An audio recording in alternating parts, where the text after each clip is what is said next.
Hello everyone, today I am starting chapter 13, Sun, Moon and Stars. In this chapter you will learn about sun, moons and stars. So let's start.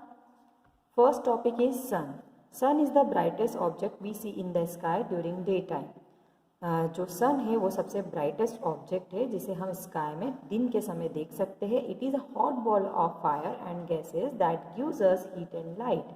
ये fire and gases का एक hot ball है जो continuously हमें heat and light देता है. Solar system. The sun has a family of 8 heavenly object moving around it. Sun की एक फैमिली होती है जिसमें 8 हेवनली बॉडीज 8 हेवनली ऑब्जेक्ट होते हैं जो कि सन की चारों तरफ मूव करते रहते हैं. A heavenly bodies that moves around the sun in a fixed path is called a planet and the fixed path in which the planet moves is called the orbit. Heavenly object जो कि सन की चारों तरफ घूमते हैं एक fix path पे उन्हें प्लैनेट कहा जाता है और जिस फिक्स पाथ पे वो घूमते हैं उन्हें हम ऑर्बिट्स कहते हैं. Okay, the family of the sun and its 8 planet is known as the solar system. Family of the sun की फैमिली और इसके जो 8 प्लैनेट्स है इन्हें हम सोलर सिस्टम के नाम से जानते हैं. The solar system consist of the sun in the middle of the following 8 planet moving around it. Solar system में जो सन है वो मिडिल में होता है और 8 प्लैनेट उसके चारों तरफ मूव करते हैं. So first planet is Mercury. It is the smallest planet and is closer to the sun. ये सबसे स्मॉलेस्ट प्लैनेट होता है और ये सन से बहुत ही क्लोज होता है. Okay, second is Venus. It is the planet next to the Mercury. ये मर्क्यूरी से नेक्स्ट प्लैनेट होता है यानी ये दूसरे नंबर का प्लैनेट होता है. It is the brightest planet in the solar system. ये सोलर सिस्टम का सबसे ब्राइटेस्ट प्लैनेट होता है. Then third is Earth. This is the third planet from the sun. Sun से ये थर्ड नंबर का प्लैनेट होता है. It is the only planet known to have life on it. सिर्फ यही एक ऐसा प्लैनेट है जहाँ पे लाइफ पॉसिबल होती है. Okay student, we also live in on the earth. हम भी कौन से प्लैनेट पे रहते हैं? अर्थ पे रहते हैं. ओके, क्योंकि अर्थ ही एक ऐसा प्लैनेट है जहाँ पे लाइफ पॉसिबल है. It is also called the blue planet. जिसे ब्लू प्लैनेट भी कहा जाता है. वाई? बिकॉज यहाँ पे इसके ज़्यादातर पार्ट पे क्या है? वाटर है. दैट्स वाई इसे ब्लू प्लैनेट के नाम से भी जाना जाता है. Earth has air as well as water that make life possible on it. Earth पर एयर भी है और इसी तरह यहाँ वाटर भी है जो कि लाइफ के लिए ज़रूरी होती है. दैट्स वाई यहाँ पे लाइफ पॉसिबल है. Now next planet is Mars. See in this picture, this is picture of solar system and this is position of different planets. First is Mercury, second is Venus and third is Earth, fourth is Mars and fifth is Jupiter and then next is Saturn, then next is Uranus and then next is Neptune. Okay. Mars, this is the fourth planet from the sun. ये sun से fourth position पे है. Okay, see in this picture, this is Mars जो कि fourth position पे है. Okay, it is also called the red planet. इसे red planet के नाम से भी जाना जाता है.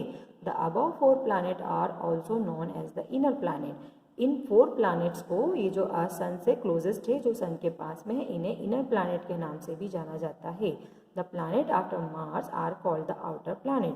मार्स के बाद के ये जितने प्लैनेट्स आपको दिख रहे हैं like Jupiter, Saturn, Uranus and Neptune इन्हें आउटर प्लैनेट्स के नाम से भी जाना जाता है. So these 4 are inner planet and these 4 are outer planet. Okay, then next is Jupiter. It is the 5th planet from the sun. Sun से ये 5th नंबर का प्लैनेट है. It is also the largest planet. यह सबसे बड़ा planet भी है. Saturn, it is the 6th planet. यह 6th नंबर का प्लैनेट है and is also known as the planet with ring. ये ऐसा प्लैनेट है जिस पर रिंग बनी हुई होती है. See in this picture, this is Saturn. Saturn पर एक रिंग बनी हुई होती है. Okay, it is surrounded by rings. इसके चारों तरफ एक रिंग होती है. Then next is Uranus. It is the 7th planet from the sun. ये सन से 7th नंबर का प्लैनेट है and is also a large planet. और यह भी एक बड़ा प्लैनेट है. It is very cold because it is very far away from the sun. ये बहुत ही कोल्ड यानी कि ठंडा प्लैनेट है क्योंकि ये सन से बहुत ही दूर है. Then next is Neptune. It is the farthest planet from the sun. ये जो प्लैनेट है ये सन से बहुत ही सबसे दूरी पर स्थित होने वाला प्लैनेट है ये. And is very cold. और ये बहुत ही ज़्यादा कोल्ड है. क्यों? क्योंकि ये भी बहुत ज़्यादा दूर होने के वजह से यहाँ पे भी सन की रेज नहीं पहुँच पाती. दैट्स वाई ये भी बहुत ही कोल्ड प्लैनेट है. Then our next topic is moon. Moon is the brightest object we see in the sky during night. Moon एक ब्राइटेस्ट ऑब्जेक्ट है जिसे हम नाइट के समय रात में देखते हैं। It is natural satellite of the earth, ये अर्थ का नेचुरल सैटेलाइट है। A satellite is a heavenly object that moves around a planet, और जो सैटेलाइट्स होते हैं वो भी हेवनली ऑब्जेक्ट होते हैं जो कि प्लैनेट्स के चारों तरफ मूव करते हैं। Okay, the moon takes almost 30 days to complete one trip around the earth. जो मून होता है वो 30 days का टाइम लेता है अर्थ के का वन रिवॉल्व करने में, यानी अर्थ का एक चक्कर लगाने में ये 30 days का टाइम लेता है। See in this picture, okay, this is Earth and this is moon. Moon क्या करता है, अर्थ के चारों तरफ रिवॉल्व करता है, और ये इसका पाथ यानी कि ऑर्बिट है जहाँ से ये मूव करता है, और इसे इसका वन रिवॉल्व कंप्लीट करने में 30 days का यानी 1 month का टाइम लगता है। Okay, the moon of the earth has a cheese like appearance, it is also has deep holes on its surface called craters. Okay, moon एक चीज लाइक अपीयरेंस होता है इसका अर्थ पे। ओके, और जो मून का सरफेस है वहाँ पे हमें क्रेटर्स यानी कि होल, ये जो क्रेटर्स होते हैं वो लार्ज होल्स होते हैं, बड़े बड़े छेद होते हैं। मून के सरफेस पे जब हम जाएंगे या अगर हम इसका फोटोग्राफ्स देखेंगे जो कि साइंटिस्ट ने हमारे लिए अवेलेबल करवाया है, तो हमें इसके सरफेस पे होल्स दिखते हैं जिन्हें हम क्रेटर्स कहते हैं। It has no light of its own, इसका खुद का लाइट नहीं होता है, यह सन से जो लाइट इसके ऊपर पड़ता है उसी का ये रिफ्लेक्शन होता है। Some other planet also have their own satellite or one or more moons, और भी कुछ प्लैनेट है जिनके सैटेलाइट्स होते हैं और इनके वन या वन से ज़्यादा भी मून्स होते हैं। You must have notice that the shape of the moon keeps on changing, आपने देखा होगा कि जो मून होता है उसका शेप चेंज होते रहता है।